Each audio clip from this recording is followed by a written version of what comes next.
দুনিয়াতে যদি কেউ কারোর প্রতি জুলুম করে এর বিচার আল্লাহ তাআলা আখিরাতে তো করবেনই। আয-যুলমু যুলুমাতুন ইয়াওমাল কিয়ামা, কিয়ামতের দিন দুনিয়ার এক একটা জুলুম বহুমুখী অন্ধকার হয়ে মানুষের কাছে হাজির হবে। কোনো আলো সে দেখতে পাবে না, বিপদ তার সামনে আসবে। আর আল্লাহ লানাতুল্লাহি আলা যালিমিন তো আছেই।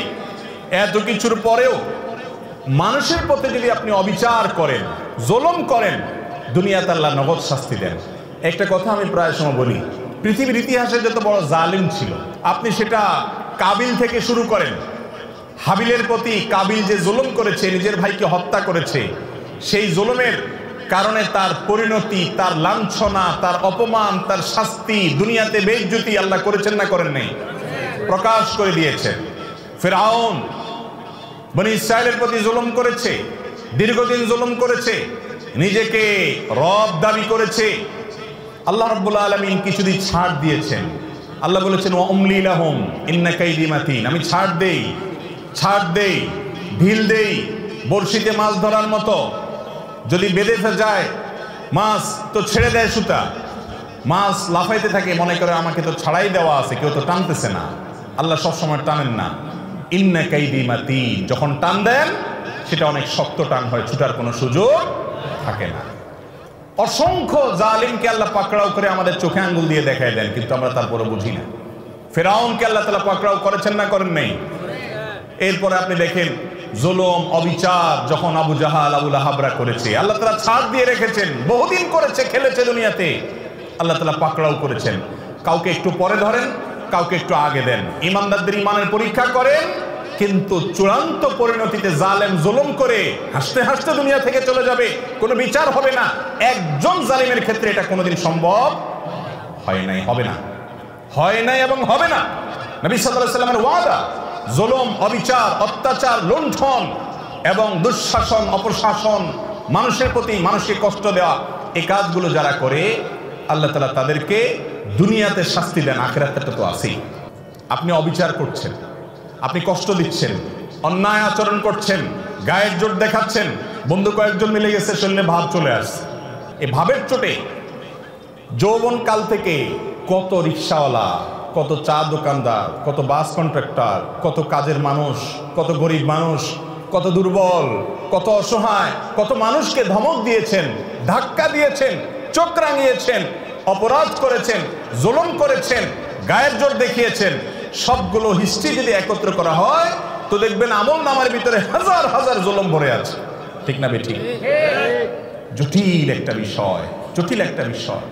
ভাইরে, ইমানদারকে আল্লাহ রাব্বুল আলামিন বান্দার হকের ব্যাপারে অনেক সাবধান হতে বলছেন, অনেক সাবধান, অনেক সাবধান। আপনি আল্লাহর 10টা হুকুমের নাফরমানি করেছেন, মাপ চেয়ে ক্ষমা পাবেন আশা করা যায়।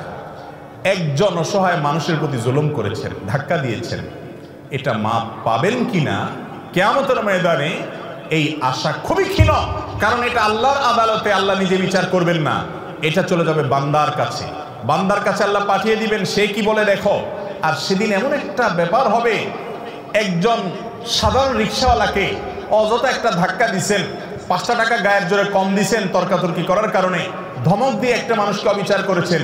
সেদিন কিন্তু ওই রিক্সাওয়ালাকে যদি বলেন মামু বুঝি নাই, তখন অহংকারের চোটে করে ফেলছি, আজকে মাফ করে দাও, পাও ধরলেও কিন্তু মামু সেদিন মাফ করবে না। কারণ সেদিন সবাই ইয়া নফসি ইয়া নফসি, শুধু আমল দরকার। একটা সওয়াব পেলে একটা কদম আগায় গেল, জাহান্নাম থেকে সরে গেল। ইয়াউমা ইয়াফিরুল মারউ মিন আখিহি ওয়া উম্মিহি ওয়া আবিহি, সেদিন বাপ থেকে, ভাই থেকে, স্ত্রী থেকে, একে অন্য থেকে পলায়ন করবে, সবাই ইয়া নফসি করবে, কেউ কাউকে ছাড়বে না। এই জন্য জুলুমের সমস্ত মামলা দুনিয়াতে সেটাকে ভ্যানিশ করে, ফিনিশ করে, নিষ্পত্তি করে তারপরে যেতে হবে ইনশাআল্লাহ। কারোর প্রতি জুলুম করবো না তো ইনশাআল্লাহ।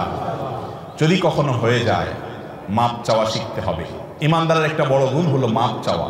বারবার মাপ চাইতে হবে, রিপিটেডলি মাপ চাইতে হবে।